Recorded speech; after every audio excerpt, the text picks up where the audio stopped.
जय श्री कृष्ण आदरणीय प्रिय दर्शकों, आज हमारे चैनल ऑल इन वन मौज मस्ती के माध्यम से आप सभी को किसमें भरोसा करें, विज्ञान या भगवान के बारे में बताया जाएगा। आप लोग कृपया अच्छा लगे तो लाइक एंड सब्सक्राइब जरूर करिए, इससे हमें और भी नया नया वीडियो बनाने का प्रोत्साहन मिलता है। जय श्री कृष्ण। किसमें भरोसा करें, विज्ञान या भगवान? लॉर्ड केल्विन 19वीं सदी के महान वैज्ञानिकों में गिने जाते हैं। वो एक धर्मनिष्ठ ईसाई थे जिन्होंने अपने धर्म और विज्ञान में सामंजस्य बिठाने का तरीका ढूंढा, लेकिन इसके लिए उन्हें डार्विन सहित अपने जमाने के वैज्ञानिकों से संघर्ष करना पड़ा। उस वक्त के इस संघर्ष की गूंज मौजूदा दौर में विज्ञान और धर्म की बहस में भी सुनाई देती है।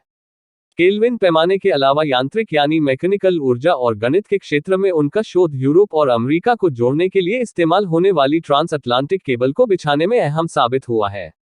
वो ब्रिटेन के पहले वैज्ञानिक थे जिन्हें हाउस ऑफ लॉर्ड्स में जगह मिली। उनका हमेशा ये विश्वास रहा कि उनकी आस्था से उन्हें बल मिला है और उनके वैज्ञानिक शोध को प्रेरणा मिली है। आस्था और विज्ञान का सामंजस्य। मशहूर वैज्ञानिक स्टीफन हॉकिंग ने धर्म का जमकर विरोध किया है। केल्विन का मानना था कि विज्ञान का पूरा सम्मान होना चाहिए। उनका कहना था, वैज्ञानिक मानते हैं कि विज्ञान ने सृष्टि को बनाने वाले में आस्था जताने से बचते हुए भी प्रकृति के सभी तथ्यों की व्याख्या करने का तरीका ढूंढ लिया है।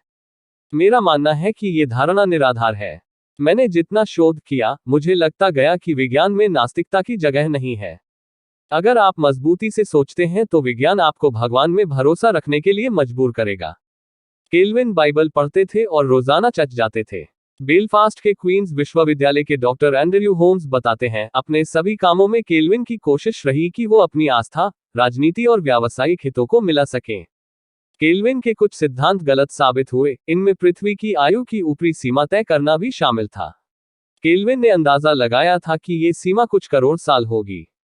डॉक्टर होम्स कहते हैं, कुछ लोग केल्विन को खारिज कर सकते हैं क्योंकि धरती के ठंडे होने को लेकर उनका काम गलत साबित हुआ था और उन्होंने विद्युत चुंबकत्व यानी इलेक्ट्रोमैग्नेटिज्म पर मैक्सवेल के काम को गंभीरता से नहीं लिया था। लेकिन उन्हें 19वीं सदी प्रमुख भौतिकशास्त्रियों में गिना जाता है।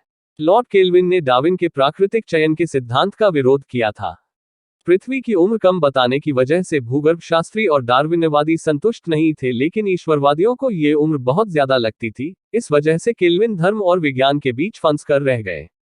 केल्विन ने डार्विन के प्राकृतिक चयन के सिद्धांत का ये कहते हुए विरोध किया कि डार्विन ने प्रकृति की रचना में ईश्वर की मौजूदगी के सबूतों को नजरअंदाज किया है, और उन्होंने ये भी मानने से इनकार कर दिया कि मृत पदार्थों के परमाणु कभी मिलकर जीवन बना सकते हैं। विज्ञान बनाम धर्म। आज के दो प्रमुख वैज्ञानिकों, मशहूर भौतिकशास्त्री स्टीफन हॉकिंग और रिचर्ड डॉकिंस, ने धर्म का जमकर विरोध किया है।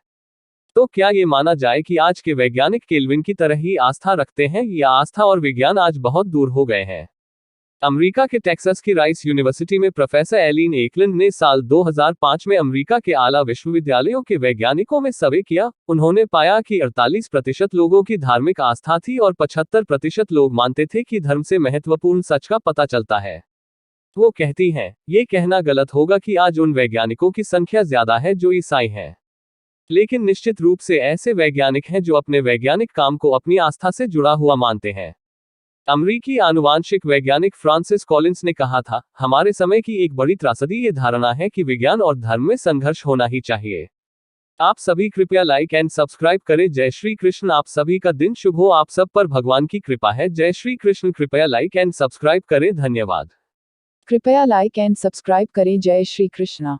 कृपया लाइक एंड सब्सक्राइब करें। जय श्री कृष्णा।